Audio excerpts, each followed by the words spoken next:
انا متاكد مور هذا الفيديو هذا غادي دير هذا الطبق اكثر من مره. تبع معايا باش نوريك كيفاش انك تصايبوا العشاء بواحد المقادير الاقتصاديه وكيجي نديرو بيه واحد الدرجه اللي كبيره، وقليل الناس اللي عارفين هذا الطبق هذا الاخوان. تبع معايا باش نوريك الطريقه. وإلا عجبك الفيديو دير سيف الفيديو، بارطاجيه مع الناس اللي كتعرف، وما تنساش انك دير حركه ديال الاكسبلور. تبع معايا الطريقه. هنا بالنسبه للمكونات غنحتاجو 250 غرام ديال الدقيق، هي 2 كيسان ونص ديال الدقيق، وغادي نحتاجو 150 غرام ديال الزبده اللي هي الاخوان كاسونس. من بعد الاخوان كنحاولوا اننا نخلطوهم مزيان بهذه الطريقه هذه غير اليدين ديالنا، ونحاولوش اننا نعجنوا العجينه باش انها ما تجيش قاصحه الاخوان وتجي هشيشه وطريه. نزيدو صفر ديال البيض، وغادي نحاولوا اننا نزيدو رشه ديال الملحه على حسب الذوق ديال كل واحد. كاين اللي كيبغي الملحه، كاين اللي لا. نخلطوا بربع كاس ديال الماء كما كتشوفوا، وحاولوا ان العجينه ديالكم الاخوان ما تعجنوهاش، يعني غير غادي تجمعوها بهذه الطريقه هذه حتى يجي القوام ديال العجينه بحال هكا. بالنسبه للاخوان هنايا غادي نخليوها ترتاح واحد المده ديال ربع ساعه، ومن بعد غادي نجبدوها كما كتشوفوا من الثلاجه.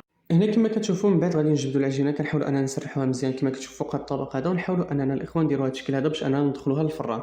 من بعد الاخوان كنخليوها غير نص طيبه، يعني ما طيبش طيبه كامله، باش اننا غادي نردوها من بعد.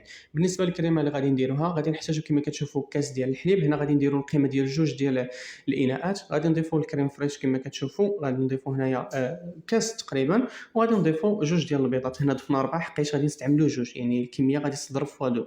نزيدوا الملحه وشويه ديال الابزار. راني قلت لكم الاخوان كاس ديال الحليب، جوج كيسان كما كتشوفوا ديال الكريم فريش، وجوج بيضات لكل اناء. دونك كما كتشوفوا كنضربوا الخليط ديالنا.